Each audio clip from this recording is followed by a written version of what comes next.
Lige siden studiet har det været en drøm for mig at arbejde med noget, som kunne være med til at gøre folks hverdag nemmere og deres liv meget nemmere. Bankdata er en af Danmarks største IT-virksomheder. Vi bygger alt fra din mobilbank til komplekse handelsplatforme, der omsætter for milliarder hver dag.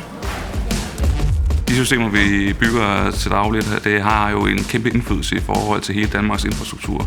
Alt, hvor der sådan set skal overføres penge fra A til B. Hvis vi ikke kan det, så er det jo hele Danmarks samfund, der mere eller mindre er på pause.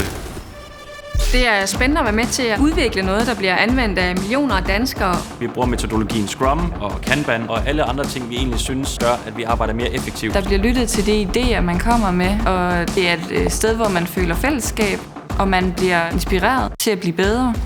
Jeg har en god blanding af kollegaer, jeg kan spejle mig i, samtidig med nogle eksperter, som jeg kan læne mig op af og spørge til råds. Alle laver fejl, specielt når man prøver at rykke sig og udvikle nye løsninger. Og det er accepteret i bankdata, at fejl sker, og så handler det bare om at komme bedst muligt videre derfra. Vores kunder, bankerne, de kommer med en drøm, og så er det vores ansvar som deres primære sparringspartner at få udviklet det. Og det gør bare, at jeg er utrolig stolt af mit arbejde, for jeg vil ligesom også få lov til at sætte mit præg på de løsninger, vi leverer. Vi vil jo gerne blive ved med at udfordre status quo, når vi laver IT-løsninger.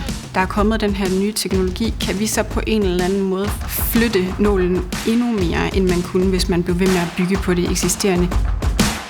Vi bygger fremtidens digitale bank.